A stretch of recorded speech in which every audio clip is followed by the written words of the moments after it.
aider un pays qui a 80% de sa population sous le seuil de pauvreté à réussir, c'est beaucoup plus important que revenir dans ces débats qui sont picrocolins. Par contre, ce que nous devons faire, c'est réussir à le gérer de manière respectueuse. Et donc, on a classé, on protège ensemble. La France s'engage pour mettre à disposition aussi sa flotte pour assurer cette protection, mais on décide ensemble de manière respectueuse. On se respecte et on discute. Non, ce que nous avons décidé de faire avec le président Razoel, c'est d'avoir cette commission mixte, ce qui était inédit, et de dire justement, il y a eu des avis internationaux, tout ça a été fait, on sait, et plutôt que de rester dans la confrontation de points de vue, eh bien nous allons nous concerter pour prendre les grandes décisions qui touchent les îles éparses. Et donc on a mis en place cette commission, elle s'est réunie, elle va d'ailleurs se réunir, nous en avons pris la décision ensemble le 30 juin prochain à Paris, et en quelque sorte, on la gère ensemble, en bonne intelligence. Et c'est comme ça, je crois, qu'il faut faire.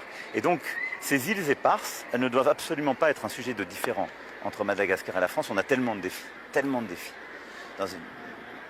Aider un pays qui a 80% de sa population sous le seuil de pauvreté à réussir, c'est beaucoup plus important que revenir dans ces débats qui sont picrocolins. Par contre, ce que nous devons faire, c'est réussir à le gérer de manière respectueuse. Et donc, on a classé, on protège ensemble. La France s'engage pour mettre à disposition aussi sa flotte pour assurer cette protection, mais on décide ensemble de manière respectueuse. On se respecte et on discute. Et donc c'est comme ça qu'on va continuer d'avancer. Et pour moi, la bonne solution, c'est cette commission mixte. Et au fond, c'est exactement l'illustration de nos discours de tout à l'heure, main dans la main, solidarité. Donc Madagascar n'aura jamais la souveraineté sur ces îles éparses. Mais est-ce que vous pensez que la priorité aujourd'hui des Malagasy, c'est d'avoir la souveraineté? C'est ce que Madagascar demande. Madagascar, certains le demandent, d'autres non, il y a des désaccords.